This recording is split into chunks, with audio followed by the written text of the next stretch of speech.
Welcome to Circle of Fear, one somewhere in the forgotten archives of a Charleston courthouse, buried beneath decades of water, damage, and neglect, lies a birth certificate that should not exist.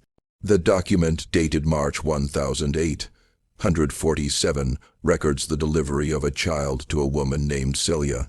But the physician's notes contain measurements and observations that contradict every known principle of human gestation. The numbers don't align with any medical understanding of pregnancy then or now. The Charleston Medical Society quietly sealed the related documents in 1849, and 3 physicians involved in the case left the state within 18 months, never to practice medicine again. For over a century and a half, descendants of those who witnessed what happened have refused to discuss the details, passing down only warnings to leave Celia's story alone.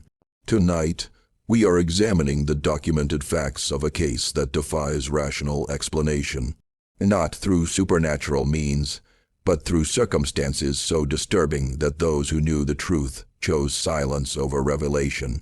Before we continue with the story of Celia and the impossible pregnancy that terrified Charleston's medical establishment, I need you to do something. Subscribe to Circle of Fear 1 right now, because stories like this, ones that history tried to bury, don't get told anywhere else. And comment below, what state or city are you listening from? I want to know how far these forgotten American mysteries reach. What made Celia's case so profoundly unsettling wasn't what people claimed to see, but what the medical professionals documented in writing. Measurements, dates, and physical impossibilities that no amount of ignorance or superstition could explain away.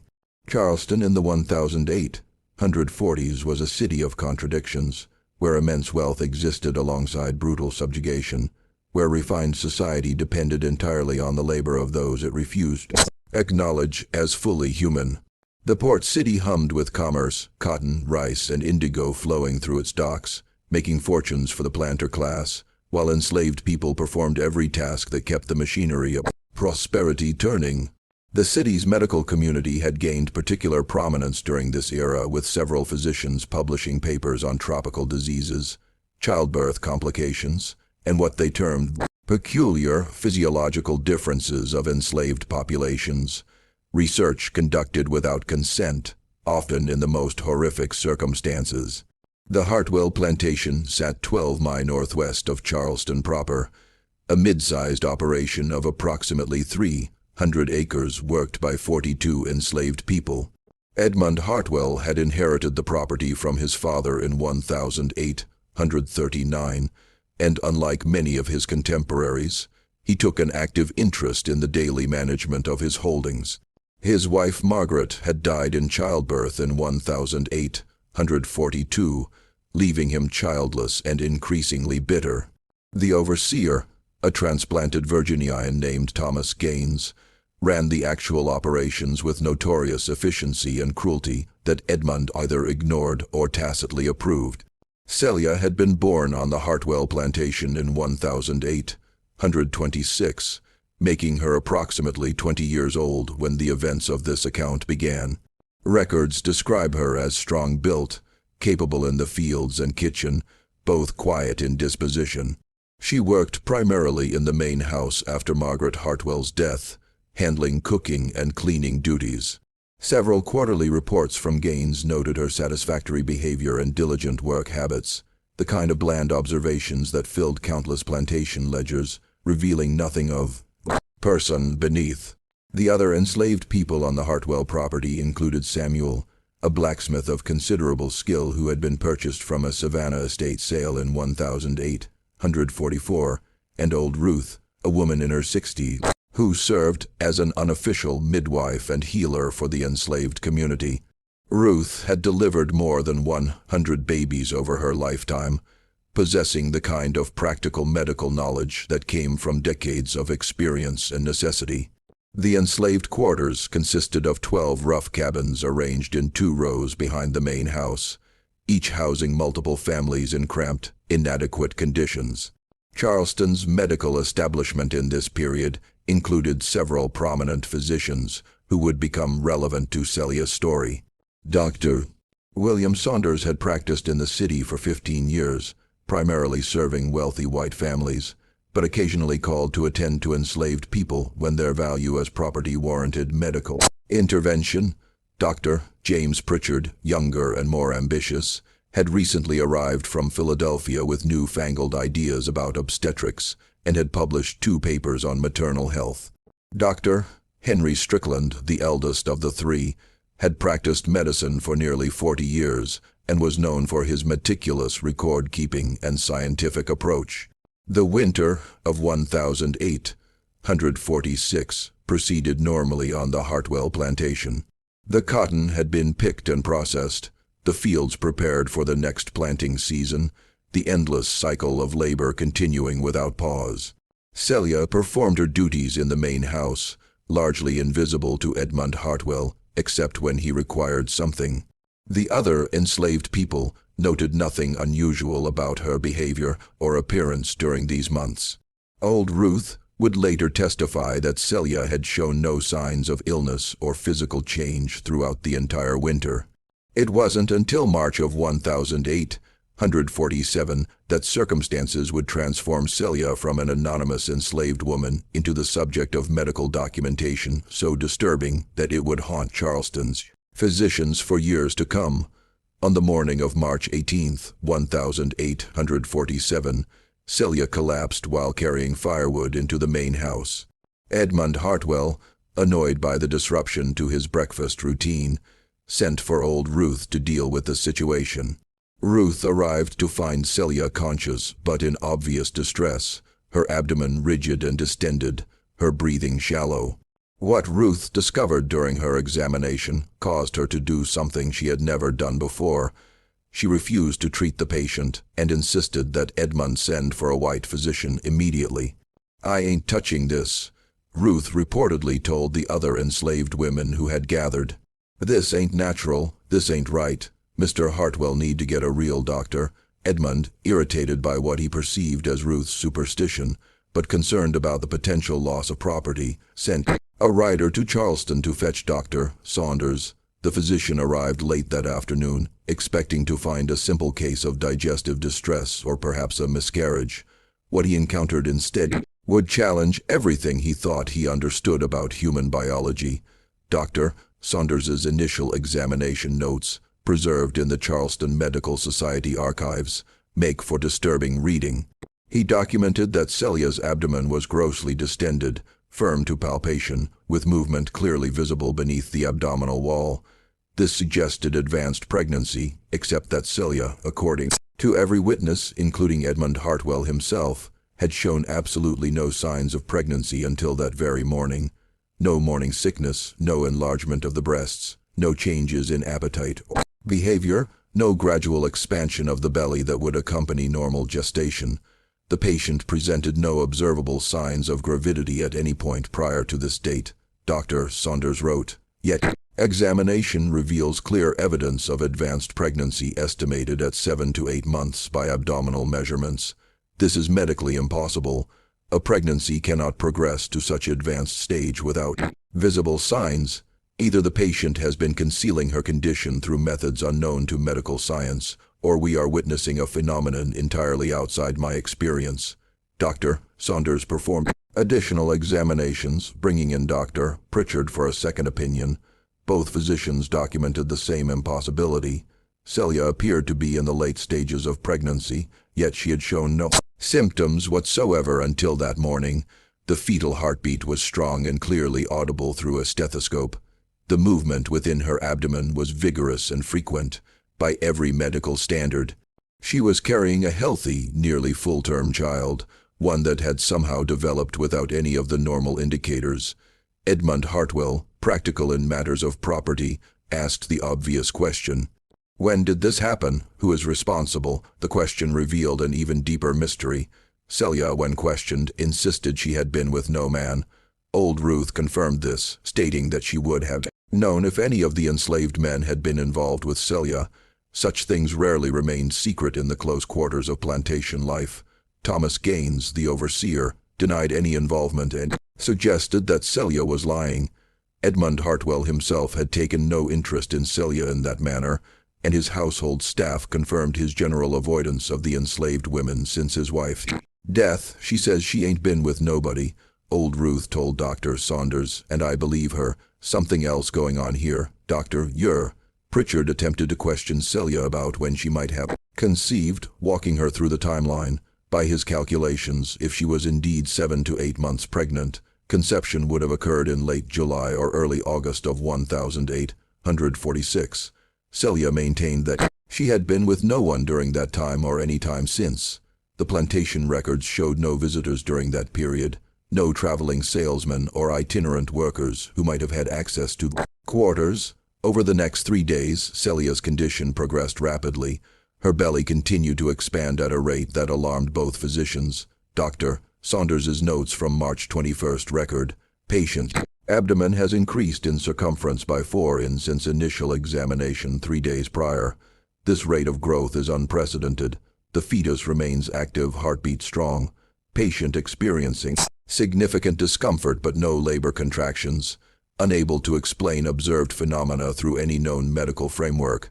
Dr. Strickland joined the other physicians on March 22nd, and his presence lent additional credibility to the documentation. A man of science who trusted only what he could measure and observe, Strickland performed his own independent examination. His conclusions matched those of his colleagues. Celia was unquestionably pregnant with a healthy fetus, yet the timeline and progression defied rational explanation. I have attended more than 1,000 births in my career, Dr. Strickland wrote in his personal journal. I have never witnessed anything approaching this case.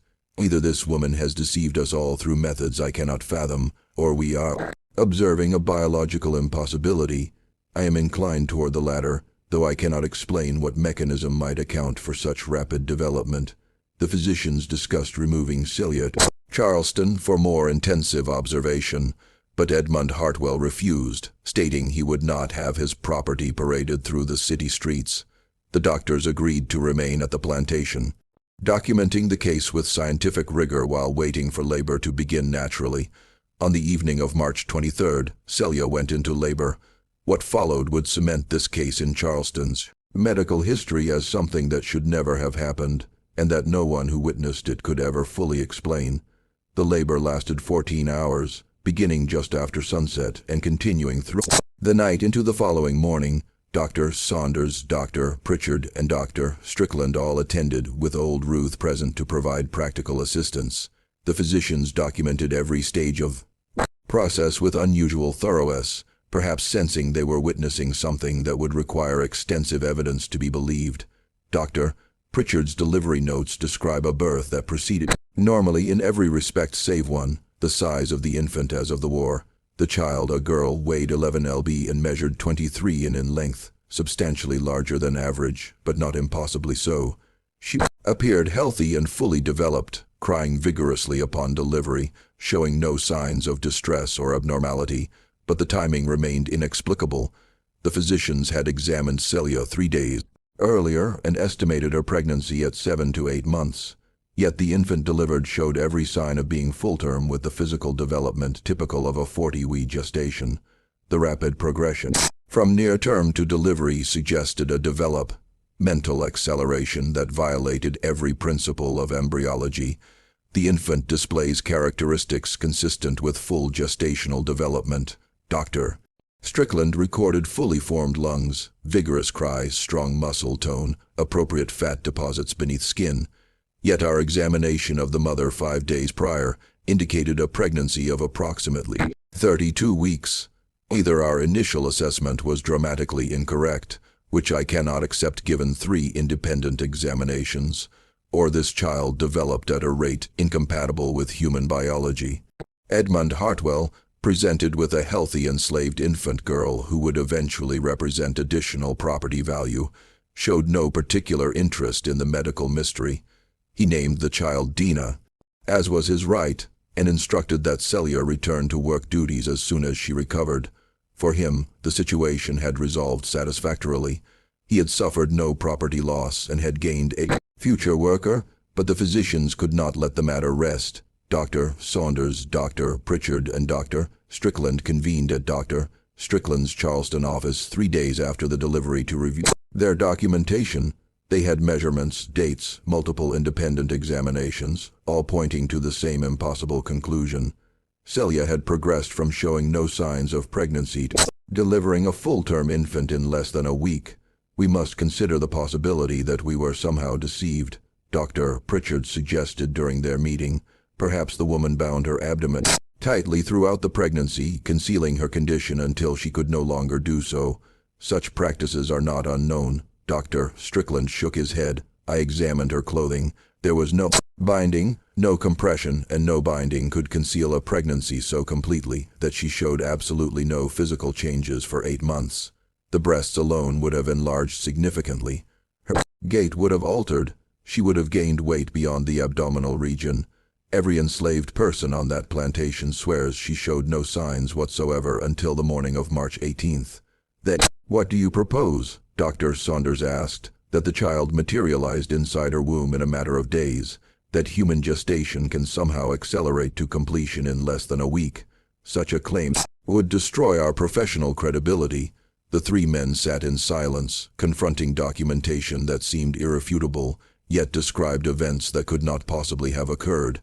They had witnessed something that challenged the foundations of medical science, yet they could not publish their findings without inviting ridicule and professional destruction. Dr. Strickland made a proposal. We submit a sealed report to the Charleston Medical Society documenting our observations without drawing conclusions. We present the facts as we recorded them, the dates, the measurements, the multiple examinations. We acknowledge the impossibility of what we observed while maintaining that our documentation is accurate.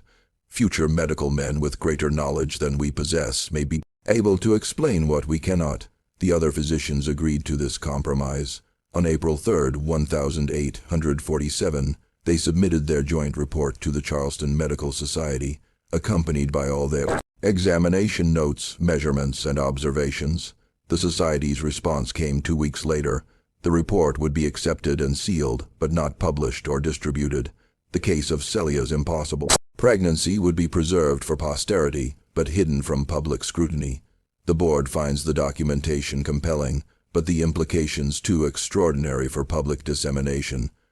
Society's letter stated, such a case, if widely known, would invite sensationalism and undermine public confidence in medical science. The report will be preserved in our archives for potential future study. The physicians accepted this decision, though not without reservation. Dr. Pritchard, in a letter to a colleague in Philadelphia, wrote, "We have witnessed something that defies explanation, yet we are bound to silence by professional necessity. I cannot say whether we observed a miracle, a deception beyond human capability, or a natural phenomenon so rare and unusual that science has yet to account for it.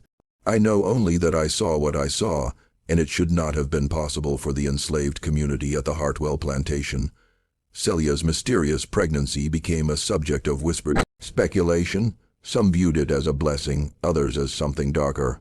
Old Ruth, who had refused to attend Celia during her initial collapse, maintained her distance even after the successful delivery. "That child ain't right," Ruth told the other enslaved women. "Don't matter that she look healthy. Something wrong with how she came to be." Celia herself recovered physically from the delivery within a few weeks, but those who knew her noticed changes in her demeanor. Where she had previously been quiet and unremarkable, she now seemed withdrawn and fearful. She refused to discuss the circumstances of her pregnancy with anyone, simply insisting she had been with no man, and knew nothing more than that. Edmund Hartwell, true to his word, put Celia back to work in the main house. The infant Dinina was left in the care of other enslaved women during the day, as was standard practice. For several months, the situation appeared to stabilize into a new normal, a mystery that had been witnessed, documented, and then deliberately buried. But Celia's story was far from over. Impossible circumstances of Dinina's conception and rapid development would prove to be merely the first chapter of a mystery that would deepen and darken as the child grew. Dinina's early development proceeded normally by all observable standards. She nursed vigorously, gained weight appropriately, and reached typical infant milestones without incident. Edmund Hartwell, satisfied that His property had increased in value without complication, paid little attention to either mother or child beyond ensuring they performed their assigned tasks. But old Ruth, whose decades of experience had taught her to recognize signs others might miss, began documenting troubling observations about the child. Ruth couldn't read or write, but she had an exceptional memory, and she shared her concerns with Samuel, the blacksmith, who could write and secretly kept a journal hidden in his workshop. Samuel's journal entries from late 1847 and early 1848, discovered decades later, among the papers of his descendants, provide disturbing details that the white physicians never knew. According to these entries, Dinina demonstrated physical and cognitive development significantly ahead of normal patterns. At 6 months, she could sit unsupported and was attempting to pull herself to standing. Milestones typically reached several months later. At 8 months, she spoke her first words, not the babbling approximations of infant speech, but clear, recognizable words. Ruth, say the child ain't natural, Samuel wrote in October 1847. Say she growing too fast, learning too quick. Say it remind her of something, but she won't say what. Other women scared of the baby won't hardly look at her. Celia don't say nothing, just keep her head down and do her work. The accelerated development, while unusual, might have been dismissed as exceptional but not impossible. Some children simply develop faster than others, but other observations recorded in Samuel's journal suggested something more profoundly wrong. The child don't cry like other babies, Samuel wrote in December 1847. Ruth say she never heard a baby cry like that. Say it sound wrong, like something trying to sound like a baby but not quite right. Women say they hear the child making sounds at night, sounds no baby should make. In February 1848, when Dinina was approximately 11 months old, an incident occurred that crystallized the enslaved community's fear into something approaching terror. One of the younger enslaved women, a 15-year-old named Grace, was tasked with watching Dinah while Celia worked in the main house. Grace later reported to old Ruth that she had seen Dinina, who should barely have been walking, moving across the cabin floor with unnatural coordination, and that when the child had looked directly at her, Grace had felt such profound wrongness that she had screamed and run from the cabin. That child looked at me, and I seen something in her eyes, Grace told Ruth. According to Samuel's journal, something that know things, something that understand things no baby should understand. I ain't going near that child again.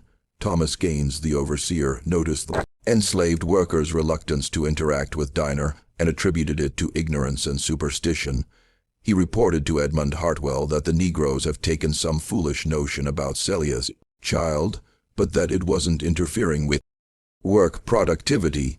Edmund, concerned only with maintaining order and output, instructed Gaines to beat the superstition out of them if necessary, but otherwise ignore the matter.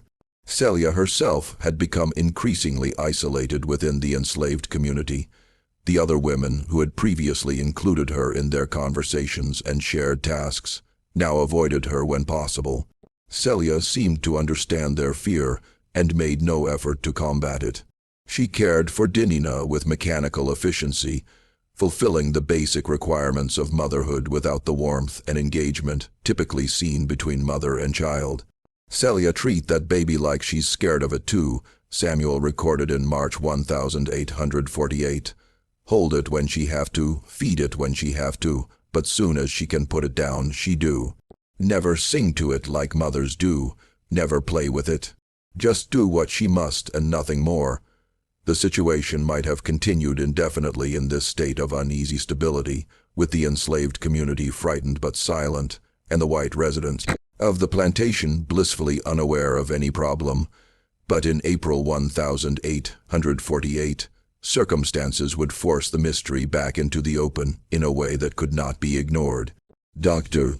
Pritchard, who had been one of the attending physicians at Dinah's birth, happened to be visiting a neighboring plantation on medical business when he encountered Celia and the child outside the Hartwell property. Curious about how the infant from the impossible pregnancy had developed, he approached to conduct an informal examination. What he observed alarmed him profoundly. Dinina, at just over 1 year old, displayed physical and cognitive development equivalent to a child of at least 2 years. She walked with confident balance, spoke in short but complete sentences, and demonstrated problem-solving abilities far beyond her chronological age. Moreover, her physical proportions seemed subtly wrong in ways Dr. Pritchard couldn't quite articulate. The length of her limbs relative to her torso, the size of her head, the spacing of her features. The child is developing at an extraordinary rate, Dr. Pritchard wrote in his personal journal that evening. If I had not attended her birth myself, if I did not have documentation of her date of delivery, I would estimate her age at 2 years minimum. This cannot be natural variation. This represents a continuation of the same accelerated development we observed in utero. What are we witnessing? What process drives this impossible growth? Dr. Pritchard contacted Dr. Saunders and Dr. Strickland, proposing they request permission from Edmund Hartwell to conduct a comprehensive medical examination of the child. The other physicians, their curiosity rekindled, agreed. They approached Hartwell with their request, framing it as an opportunity to document a medically significant case that might enhance Charleston's reputation for scientific inquiry. Edmund, flattered by the attention and curious about whether Dina's unusual development might increase her eventual value as property, granted permission for the examination. On April 28, 1848, the 3 physicians returned to the Hartwell plantation to study the child who should not have existed. Just when we thought we'd seen it all, the horror in Celia's story intensifies. If this account is giving you chills, share this video with a friend who loves dark mysteries. Hit that like button to support our content, and don't forget to subscribe to never miss stories like this. Let's discover together what happens next. The examination took place in the main house parlor with Edmund Hartwell observing and Celia standing silently in the corner, her face carefully empty of expression. The physicians had brought measuring instruments, mental assessment tools, and detailed charts for recording their observations. Dinina, at 13 months old, stood 32 in tall and weighed 28 lb, measurements consistent with a healthy child of 24 to 30 months. Her motor skills, language development, and cognitive abilities all tracked to an age range of 2 to 1/2 years. The acceleration of her development had not slowed since birth, but had remained constant, as if her internal clock ran at roughly twice the normal rate. Most remarkable, Dr. Strickland murmured, noting her vocabulary and sentence structure. The child speaks with clarity I would not expect until at least 24 months. Yet, she is barely past her first birthday. But the physician's wonder began to shift toward unease as they continued their examination. Dr. Pritchard noted that Dina's reflexes were unusually sharp. Her responses to stimuli almost preternaturally quick. Her eyes tracked movement with an intensity and focus more typical of much older children. And there was something in her gaze, a quality of attention and awareness that seemed unsettling in an infant. She watches us, Dr. Saunders observed quietly with purpose, as if assessing us. The most disturbing observations came during the physical examination. When Dr. Strickland attempted to examine Dinina's throat and mouth, the child pulled away with surprising strength. When he persisted, she looked directly at him and said with perfect clarity, "No, that hurts." The 3 physicians exchanged glances. The statement itself was unremarkable. Many toddlers express reluctance during medical examinations. But the clarity, the intonation, the deliberate communication of complex concepts suggested a level of development far beyond even the accelerated timeline they had been documenting. "How old are you, Dr.?" Pritchard asked the child more as an experiment than expecting a meaningful response. Dina looked at him for a long moment, then said, "I don't know. How old are you?"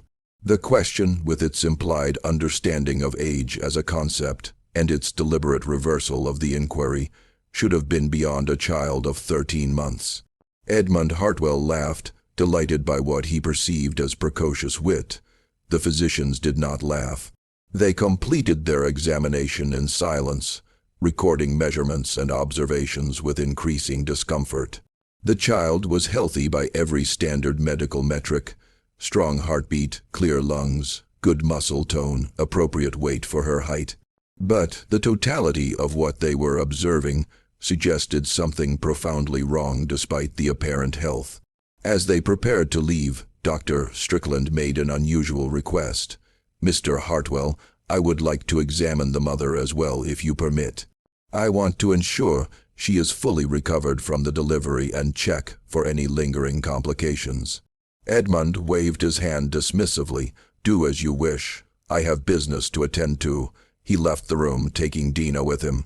Alone with Celia and the other physicians, Dr. Strickland asked the question that had been troubling all three of them. "What happened to you? The truth, please. We are physicians. Whatever you tell us, we need to know the medical facts."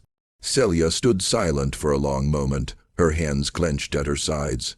When she finally spoke, her voice was so quiet they had to lean forward to hear.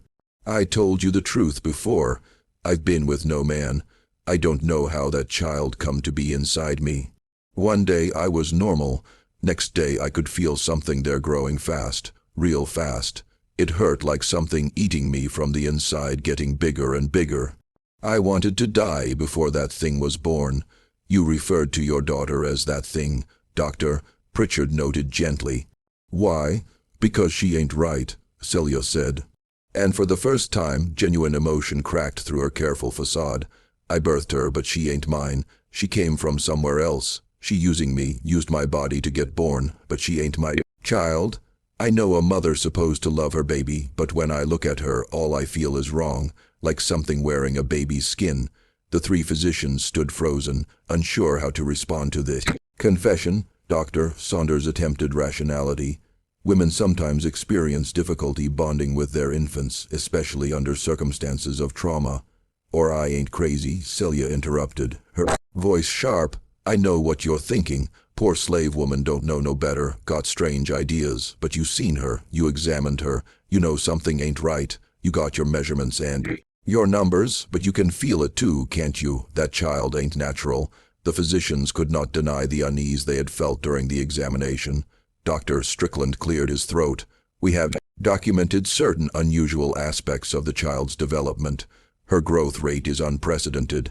But unusual is not the same as what I'm telling you," Celia said, and now there was fear in her voice. "Raw and undisguised. Is that child know things? She understand things no baby should understand, and she getting stronger. She keep growing at this rate, keep getting smarter this fast. What's she going to be in another year, in 2 years? Something that can pass for a child, but ain't one." Before any of the physicians could respond, the parlor door opened and Edmund Hartwell returned with Dina toddling beside him. "Are you finished with your examination?" he asked. "I have work to attend to." The physicians gathered their instruments and departed, thanking Edmund for his cooperation. As they rode back toward Charleston, none of them spoke until they were well clear of the plantation. "That woman is terrified of her own child," Dr. Pritchard said finally. "And after that examination, I cannot say her fear is entirely irrational." "We are men of science," Dr. Strickland replied, though his voice lacked conviction. "There must be a rational explanation for the child's accelerated development, some rare condition, perhaps genetic in nature, that we have not yet documented or understood." "And if there is not," Dr. Saunders asked, "if what we are observing falls outside the bounds of natural phenomena, what then?" The question hung in the air unanswered. They submitted a second sealed report to the Charleston Medical Society, documenting Diner's continued accelerated development and the disturbing aspects of their examination. The Society's response was curt: "Continue observation if possible. Do not discuss case publicly. Further investigation warranted, but further investigation would prove difficult." When Dr. Pritchard attempted to schedule a follow-up examination 3 months later, Edmund Hartwell refused. "The child is healthy and valuable," he wrote in response. "I see no need for continued medical intrusion. You have your documentation. Be satisfied with that." The physicians had no legal recourse to force the issue.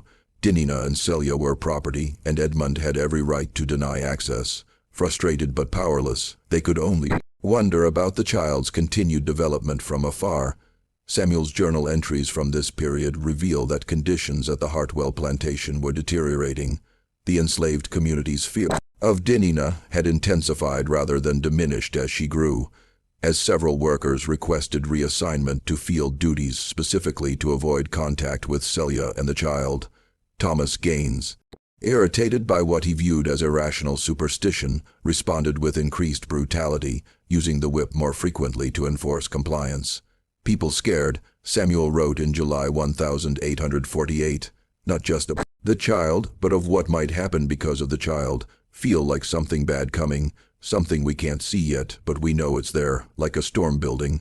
Ruth say the child going to bring death to this place, say she's seen it before, long time ago when she was young. Won't tell what she mean by that. In August 1848, Dina turned 17 months old. According to Samuel's observations, she now displayed development equivalent to a 3-year-old child.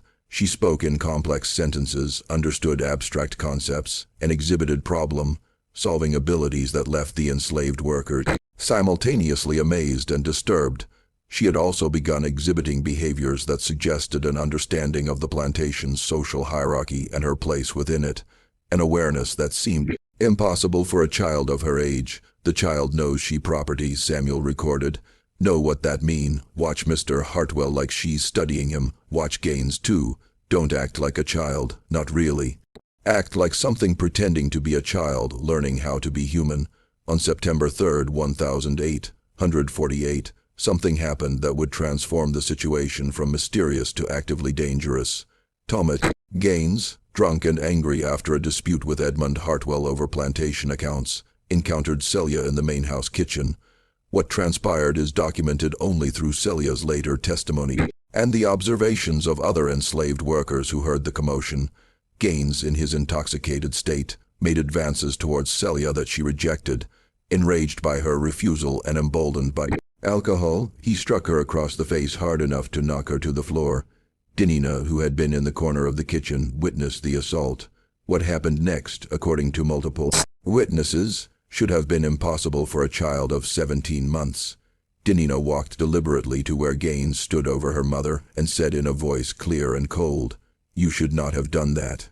Gaines, startled by the child's intervention, laughed. "What are you going to do about it, little pickaninny?" Dinina looked up at him, and several witnesses later reported that something in her eyes changed, a quality they could not adequately describe, but that filled them with primal fear. She did not speak again, did not move, simply stared at the overseer with an intensity that was profoundly wrong in a child. Gaines, unnerved despite his drunkenness, backed away from the child and left the kitchen, but the encounter would have consequences neither he nor anyone else could have anticipated. The next morning, Thomas Gaines was found in his cabin dead. The circumstances of his death would raise questions that neither medical examination nor investigation could satisfactorily answer, and would finally reveal just how dangerous Celia's impossible child had become. Dr. Saunders was summoned to the Hartwell plantation at dawn on September 4, 1848, to examine the body of Thomas Gaines. Edmund Hartwell, shaken by the sudden death of his overseer, wanted an official medical opinion for the record. What Dr. Saunders found defied easy explanation. Thomas Gaines lay in his bed, eyes open, mouth agape in what appeared to be an expression of terror. There were no visible wounds, no signs of violence, no indication of struggle. The cabin showed no evidence of intrusion or disturbance. By all appearances, the man had simply died in his sleep, except for the expression on his face and certain disturbing physical findings. Dr. Saunders's examination notes describe extreme rigor mortis, far beyond what would be expected given the limited time since death. Subject: muscles contracted to a degree I have not observed in 30 years of practice. Facial musculature fixed in expressions suggesting extreme fear or pain. No visible cause of death determined. No wounds, no bruising, no signs of poisoning. Heart appears normal upon external examination. Lungs show no fluid accumulation. Cannot determine cause of death without internal examination. Edmund Hartwell. Disturbed but pragmatic. Approved an autopsy. Dr. Saunders performed the procedure in the Plantation's tool shed with Samuel assisting as directed. What the physician discovered during the internal examination troubled him deeply. Subject's heart shows no disease, Dr. Saunders documented. However, organ appears to have ceased function suddenly and completely, as if all electrical impulses stopped simultaneously. This is not consistent with any pathology. I recognize no blockages in coronary vessels, no structural abnormalities. The heart simply stopped. Edmund Hartwell accepted Dr. Saunders's verdict of death by natural causes, sudden cessation of heart function, cause unknown. Thomas Gaines was buried in the Plantation cemetery, and Edmund began the process of hiring a new overseer. For him, the matter was closed, but the enslaved community knew better. They had heard about the confrontation in the kitchen. They had seen Dinina's unnatural stillness, her cold voice, and now the man who had struck Celia was dead. His heart stopped for no apparent reason, his face frozen in terror. That child killed him. Old Ruth told the other enslaved workers. No longer bothering to hide her conclusions. Don't know how, don't understand it, but that child killed that man. Soon as he hit Celia, he was dead. Just didn't know it yet. The fear that had been building among the enslaved population crystallized into certainty. They avoided Dinina and Celia completely now, refusing to work in the same areas, finding excuses to stay as far away as possible. Celia herself seemed to retreat even further into herself, moving through her days like a ghost, caring for her daughter with mechanical efficiency while radiating a hopelessness that frightened those who saw it. Samuel's journal entries from this period reveal the depth of the community's fear. Nobody will say it out loud where white folks can hear, but we all know that child ain't natural. That child can kill. Ruth say things like this don't live long, that nature finds a way to correct what shouldn't be. But what if she wrong? What if that thing keep growing, keep getting stronger? What it going to be when it looked like a woman but got the power to kill with just a look? Edmund Hartwell remained oblivious to the enslaved workers' fears, attributing their avoidance of Celia and Dinah to the same superstition he had always dismissed. He hired a new overseer, a North Carolinian named William Fletcher, and instructed him to maintain discipline and productivity. Fletcher, practical and brutal in equal measure, used the whip freely to ensure compliance. 2 months after Gaines's death in early November 1848, Dr. Pritchard happened to encounter Edmund Hartwell at Charleston's social gathering, inquiring politely about the child from the medical case. Dr. Pritchard was surprised to hear that Dinina was thriving and growing rapidly. Concerned about the child's continued accelerated development and curious about any potential complications, he requested permission to conduct another examination. Edmund, still grieving the loss of Margaret and childless, had developed an almost proprietary pride in Dinah's unusual nature. "Remarkable child," he told Dr. Pritchard. "Sharp as any white child I've seen, nearly 2 years old, but speaks like a 4. You're old. Fetch her good price in a few years as a lady's maid or house servant. Yes, you may examine her. Come by next week." Dr. Pritchard, Dr. Saunders, and Dr. Strickland arrived at the Hartwell plantation on November 12, 1848. They found Dinah, now 20 months old, displaying development equivalent to a child of 3 and 1/2 to 4 years. She stood 40 and tall, weighed 38 lb, and spoke with grammatical precision and vocabulary that would be advanced even for her apparent mental age. But what disturbed the physicians most was not her physical growth or linguistic ability. It was the quality of her awareness, the way she observed them with an analytical detachment more typical of an adult than a child, the way she answered their questions with perfect comprehension and deliberate precision, the way she seemed to be studying them even as they studied her. "How do you feel?" Dr. Strickland asked during the examination. "I feel well," Dinah replied. "Why do you ask?" "Do I appear unwell?" The question structure, its embedded assumption and counter-inquiry, came from a mind far beyond 20 months of age. "Do you remember me?" Dr. Pritchard asked. "I examined you several months ago." "I remember," Dinah said, and something in her tone suggested depths of memory and understanding that should have been impossible. "You were curious about me then. You are still curious but also frightened. Why, before Dr. Pritchard could formulate a response, Dina continued, people are often frightened of things they do not understand.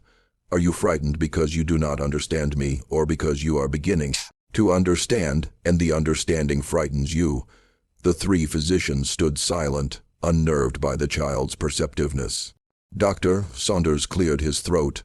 You are very intelligent for your age. Yes, Dina agreed simply. I am. There was no pride in the statement, no childish boasting, simply acknowledgement of fact. They completed their examination with growing unease.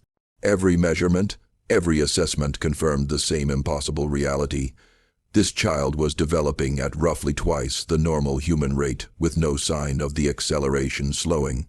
At her current trajectory, she would reach the physical development of a 6-year-old by her 3rd birthday and 8-year-old by her 4th. But more disturbing than the physical acceleration was the cognitive development. Dina's intelligence, her awareness, her capacity for abstract thought and complex reasoning all suggested a mind developing even faster than her body. What would such a mind be capable of as she matured? What would she become? Dr. Strickland took Edmund Hartwell aside after the examination. Mr. Hartwell, I must speak candidly. This child's development is beyond anything documented in medical literature. Her cognitive abilities are advancing at a rate that concerns me deeply. I would recommend what? Edmund interrupted, that I be concerned about an exceptionally intelligent slave child. Doctor, you perplex me. The child is healthy, growing well, and remarkably intelligent. These are assets, not problems. She will be extraordinarily valuable as she matures. Sir, I question whether you fully appreciate. I appreciate, Edmund said sharply, that I have a rare and valuable property. Whatever medical curiosity she represents, she is still my property, and her unusual qualities only increase her worth. I see no problem here, Doctor, only opportunity. The physicians left with their documentation and their unease, knowing they had no authority to intervene in what was legally a matter of property management. They submitted their 3rd sealed report to the Charleston Medical Society, including for the first time explicit concerns about the implications of Diner's accelerated cognitive development. We are observing a phenomenon without precedent, they wrote, a human mind developing at extraordinary speed within a body that ages at twice the normal rate. The child demonstrates reasoning abilities far beyond her chronological age, with awareness and comprehension that approaches adult levels. We cannot predict what such a being will be capable of as she continues to mature. We cannot even predict whether she will continue to follow human mental patterns, or whether her growth will eventually stabilize. We are quite literally watching the emergence of something we do not understand and cannot control. The Charleston Medical Society's response was immediate and decisive. All documentation related to this case is to be sealed indefinitely. The implications of the observed phenomena are too extraordinary and potentially disturbing for public knowledge. The physicians involved are instructed to cease all examination and observation. No further reports will be accepted.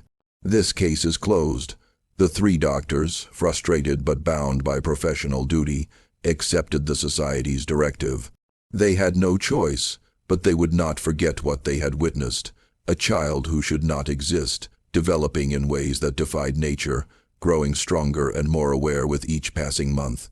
And in the sealed archives of the Charleston Medical Society, the documentation remained, measurements and dates that proved the impossible had happened, that a pregnancy had progressed from invisible to full term in less than a week, that a child was aging at twice the natural rate, that something profoundly wrong had taken root in the body of an enslaved woman and was growing toward unknown and potentially terrifying maturity.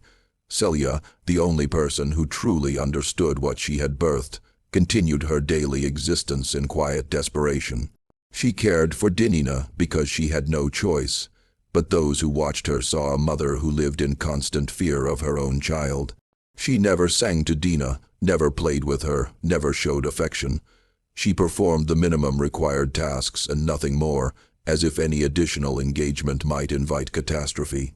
Old Ruth, whose knowledge extended back decades, and whose understanding went beyond what she could articulate, finally revealed to Samuel what she had been reluctant to speak aloud. "I seen something like this once before," she confessed in December 1848. "A long time ago when I was young, maybe 12 or 13 years, down in the deep south on a sugar plantation, there was a woman and she had a child that weren't right. Child that grew too fast, knew too much, could do things that scared everybody. Master of that plantation tried to sell the child away, but nobody would buy it once they met it. So the master tried to get rid of it another way." She paused, her face troubled. "The woman, the mother, she drowned herself and the child both in the river. Said it was the only way to stop what was coming. Said the child wasn't really her child, that something else was using her body to get born, and that it would bring death to everyone if it was allowed to live." "What you saying?" Samuel asked, though he already knew. "I'm saying Celia's child ain't the first one like this," Ruth replied. "And what happened last time this happened? It ended in death. That woman knew. She knew her child had to die and that she had to die with it. Couldn't live with what she'd done, even if it was necessary." "You think Celia gonna?" "I think Celia already dead inside," Ruth said quietly, just waiting for her body to catch up with her soul. The winter of 1848–49 settled over the Hartwell plantation, and with it came a sense of approaching catastrophe that even Edmund Hartwell, insulated by his privilege and willful ignorance, could not entirely ignore. The enslaved workers moved through their tasks with the grim efficiency of people awaiting disaster. Celia retreated further into herself, a shadow of a person going through the motions of existence. And Dinina continued to grow physically, mentally, becoming something that nature had never intended to create.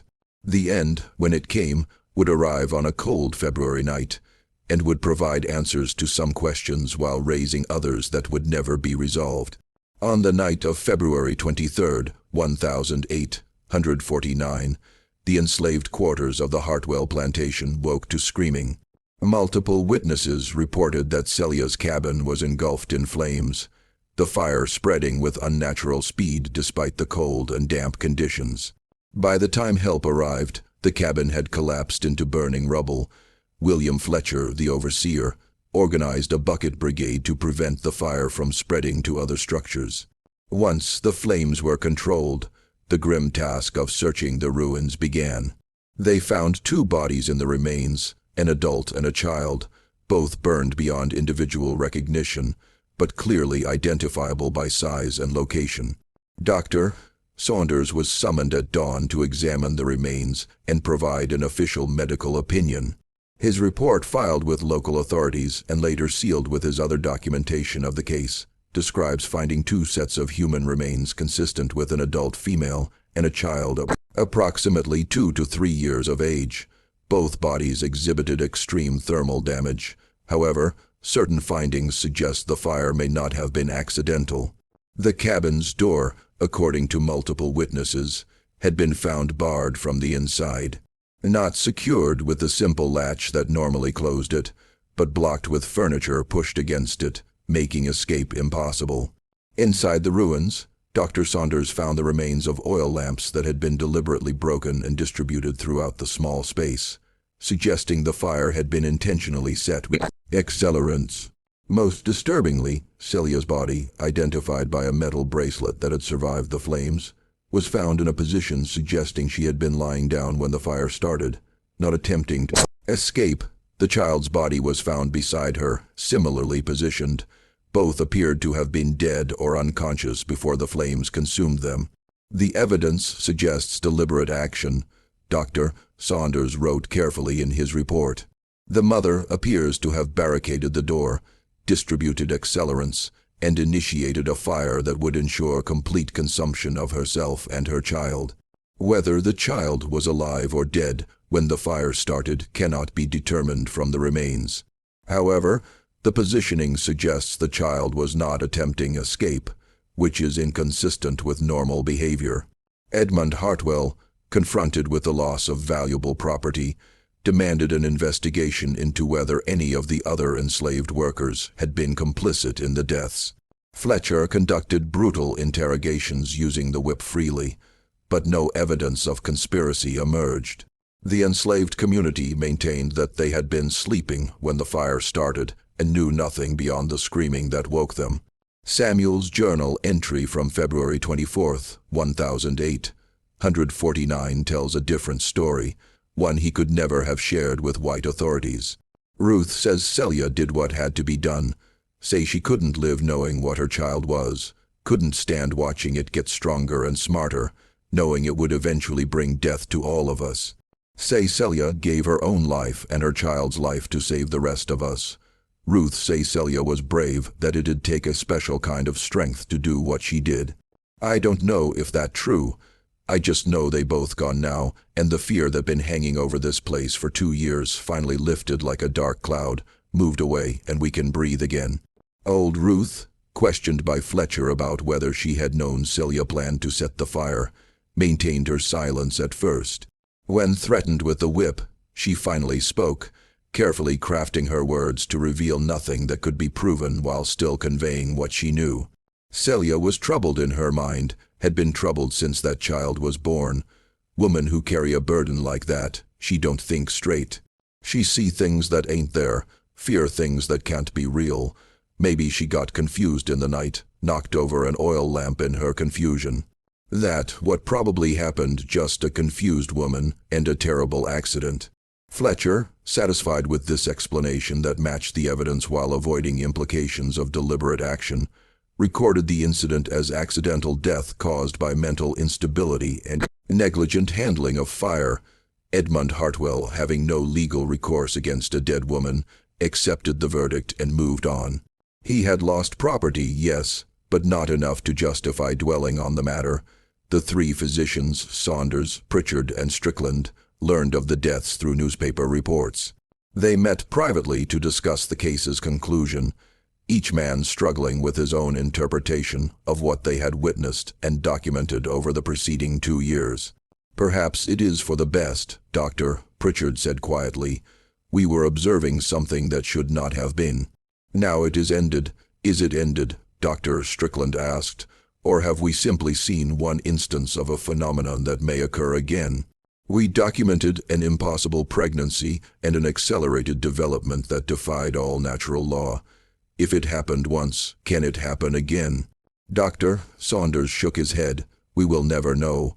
Our documentation is sealed. Our observations dismissed as too extraordinary for credibility. The Charleston Medical Society has made clear they want this case forgotten. And perhaps they are right. Perhaps some knowledge is too dangerous to pursue. In March 1849, all 3 physicians began making plans to leave Charleston. Dr. Pritchard accepted a position at a Philadelphia hospital. Dr. Saunders moved to his family's property in Virginia, abandoning active practice. Dr. Strickland retired from medicine entirely, spending his final years managing investments and avoiding all discussion of his medical career. None of them ever spoke publicly about the case that had consumed them for 2 years, the mystery that had challenged everything they understood about human biology and development. The sealed reports remained in the Charleston Medical Society archives, gathering dust, their extraordinary claims never investigated or verified. The measurements and dates and impossible observations were preserved but hidden, known only to a few medical men who took the secret to their graves.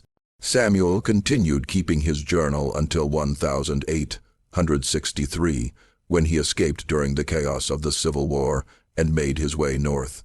His writings, discovered decades later, provide the only account of the case from the perspective of those who lived closest to it. The enslaved people who witnessed the fear and the mystery and the tragedy that Edmund Hartwell never fully understood. The Hartwell plantation operated for another 15 years until Edmund's death in 1864, just before Sherman's march brought destruction to much of the South. The property was eventually sold, subdivided, and developed. The site of Celia's cabin, the place where a mother killed herself and her child to prevent something she believed was evil, is now unmarked, forgotten, its exact location lost to time and urban development. But the documentation remains sealed in archives, telling a story that medical science could not explain then, and has never satisfactorily explained since. A pregnancy that progressed from invisible to full-term in less than a week. A child who aged at twice the natural rate with a mind that developed even faster than her body. A mother so terrified of what she had birthed that she chose death over allowing it to reach maturity. And 3 physicians who documented it all with scientific precision, then fled from their own discoveries, unable to reconcile what they had witnessed with what they believed possible. Was Celia's pregnancy the result of some unknown medical condition, some rare genetic anomaly that accelerated development in ways science has yet to document? Was her fear of Dina the product of trauma and mental illness, or did she perceive something real that others missed? Was Thomas Gaines's death truly natural despite its suspicious timing and disturbing circumstances? Did Celia deliberately murder her child and herself, or was the fire truly an accident? As the official record states, the answers died with Celia in that February fire, and perhaps that is as it should be. Some mysteries resist resolution, not because the truth is impossible to find, but because the truth would be impossible to accept. This case shows us how much we still do not understand about human biology, about the mysteries that can occur within a woman's body, about the limits of medical knowledge and the dangers of assuming we comprehend all that nature can produce. It reminds us that not everything can be explained, that some phenomena fall between the cracks of our understanding, neither clearly natural nor clearly impossible. What do you think of this story? Do you believe everything was revealed? Do you think Celia was right to do what she did, or was she destroying an innocent child out of irrational fear? Leave your comment below with your theories. If you enjoyed this tale and want more dark historical mysteries like this, subscribe to Circle of Fear, hit the notification bell, and share this video with someone who loves stories that challenge everything we think we know about the past. See you in the next video.